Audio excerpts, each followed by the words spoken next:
வணக்கம் மக்களே. திருவண்ணாமலையோட நிலைமை ஏன் இவ்வளோ மோசமாக போயிட்டுருக்கு? தான் இருக்குது, கூட்டம்லாம் வருது அப்படின்னு நீங்கள் கேட்கலாம்.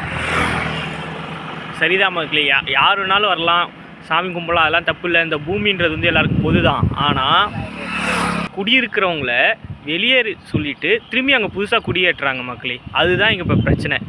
ஒரே பில்டிங்கில் இருந்த ஒரு 5 குடும்பத்தை வந்து ஒரே டைமில் வந்து வெளியேற்றிருக்காங்க.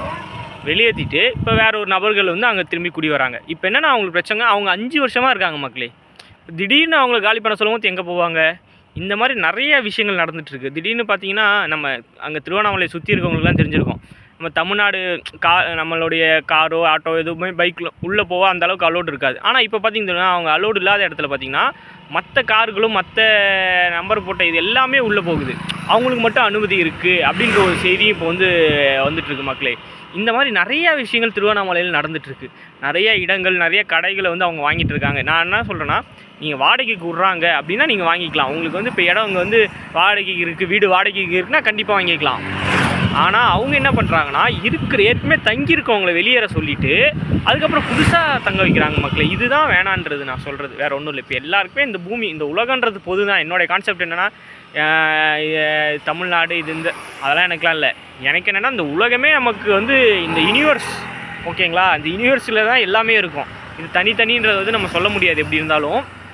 அதனால் நம்ம வந்து திருவண்ணாமலை வரமா, சாமி கும்பிட்றோம், அதெல்லாம் பிரச்சனை கிடையாது மக்கள். இந்த மாதிரி விஷயங்கள் மட்டும் தவிர்த்தா கொஞ்சம் நல்லாயிருக்கும்னு நான் நினைக்கிறேன். ஏன்னா திருவண்ணாமலையோட நிலைமை வந்து இப்போ ரொம்ப மோசமாக போயிட்டுருக்கு எனக்கு தெரிஞ்சு.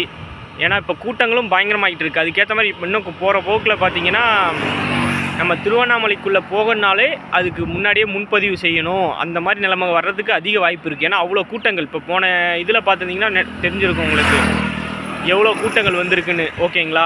அப்போனா அடுத்த முறை நம்ம யாராக இருந்தாலும் நம்ம திருவண்ணாமலை என்ட்ரி ஆகுனாவே எனக்கு தெரிஞ்சு ஒரு ஃபுல் ரவுண்டில் வந்து பேரிகேட் போட்டுருவாங்கன்ற இது எனக்கு தெரிஞ்சிருச்சு. இப்போ இருக்க நிலவரத்தில் பேரிகேட் போட்டு உள்ளே இருக்க மக்கள் எனக்கு தெரிஞ்சு ரொம்ப கஷ்டப்படுறதே உள்ளே இருக்க மக்கள் தான். அவங்க அவசரத்துக்கு வெளியே போகிறதும், ஸ்கூல் நினச்சி பாருங்கள். ஸ்கூல் காலேஜஸ்லாம் ஏற்கனவே அதிகமாக சொல்லவே தேவையில்லை. அங்கே திருவண்ணாமலையில் அடிக்கடி லீவு வந்துட்டுருக்கும். இதோடைய கூட்டங்கள் அதிகமாக போக்குவரத்தோடைய நெரிசல்கள் ரொம்ப அதிகமாகிட்டுருக்கு. அப்படின்ற போது இதுக்கு ஏதாவது ஒரு முடிவுகள் சேர்ந்து எல்லோரும் எடுக்கணும். அரசாங்கம் சேர்ந்து எடுத்தால் நல்லாயிருக்கும். இதுக்கு என்ன முடிவு, இதுக்கு வந்து ஏதாவது ஒரு நல்ல முடிவாக கிடைக்கும்னு நினைக்கிற மக்கள். இதை பற்றி நீங்கள் என்ன நினைக்கிறீங்க? கீழே கமெண்ட் பண்ணுங்கள். நீங்கள் யாராவது திருவண்ணாமலையிலேருந்து பார்த்துருக்கீங்க, இதை தவிர வேறு ஏதாவது விஷயங்கள் நடக்குதுனாலும் கீழே கமெண்ட் பண்ணுங்கள் மக்களே, ஓகேங்களா? இதை நான் இப்போ ஒரு நண்பரிட நான் பேசும்போது அவர் சொல்லியிருந்தார் என்கிட்ட, இதை உங்கள் கூட ஷேர் பண்ணலான்றதால தான் நான் இதை உங்ககிட்ட சொன்ன மக்களே. ஓகே, பாய்.